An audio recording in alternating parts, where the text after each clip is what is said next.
আসসালামু আলাইকুম গাইস, সবাই কেমন আছেন? আশা করি ভালো। আমিও আলহামদুলিল্লাহ আল্লাহর রহমতে অনেক ভালো আছি। তো গাইস, আপনারা জানেন বিগত দিনে আমি আমার জমিতে ঘাস লাগিয়েছিলাম গরুর জন্য। তো সেই জমিতে চলে আসলাম আজকে আপনাদেরকে দেখানোর জন্য 52 দিনে ঘাসের পরিস্থিতি কি। আজ এর বয়স 52 দিন। তো দেখেন অনেক বড় থোপ নিয়েছে। এটা যদিও ঘাসের মোথা যেটা বলে, ঘাসের গোড়ায় যেটা থাকে যে শিকড় শুদ্ধ, সেটা লাগানো হয়েছিল। তো দেখেন কি পরিমাণ হয়েছে, এক একটি থোপায় ডোগা হয়েছে 12 পিস।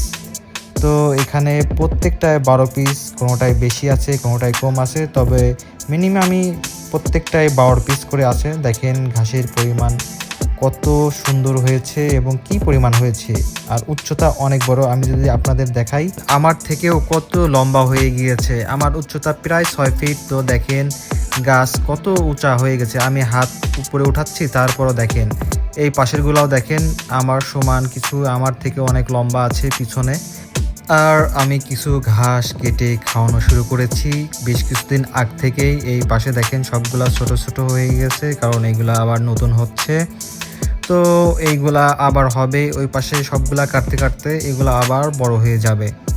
আমি যদি আপনাদের কাছ থেকে একটু দেখাই, আগের কাটিংগুলোতে কত সুন্দর থোপ নিয়েছে।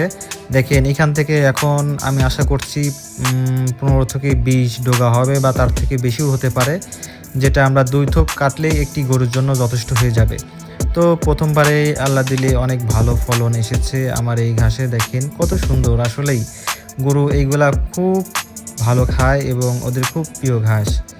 তো গাইস, ভিডিওটা ইতিমধ্যেই শেষ পর্যায়ে। সবাই ভালো থাকবেন। আল্লাহ হাফেজ।